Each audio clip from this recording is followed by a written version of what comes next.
এই গাড়িগুলো হচ্ছে একমাত্র বাংলাদেশে তৈরি, মেড ইন বাংলাদেশ বলা যায়। মেড ইন বাংলাদেশ বলবো না, আমি বলবো মেড ইন পাবনা। এই যে দেখতে পাচ্ছেন এখানে লেখা আছে তৈরি সিহাব, আতাইকুলা বাজার, পাবনা।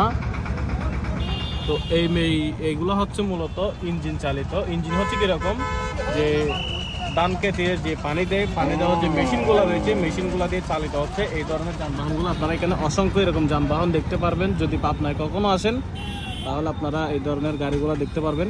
তো এখন যেহেতু সামনে কোরবান আসতেছে, কোরবানির ঈদ আসতেছে, সেহেতু এগুলো কী করে হচ্ছে গরু আনা নেওয়া করতেছে। আপনারা এইখানে দেখতে পাচ্ছেন, এইখানে হচ্ছে অসংখ্য গাড়ি আছে এই ধরনের। সবগুলো হচ্ছে মূলত এই ধরনের গাড়ি, মূলত ট্রাকের বিকল্প হিসেবে এইগুলা বাংলাদেশে তৈরি করা হয়। সম্পূর্ণ made in Bangladesh, made in Pabna বলা যায়।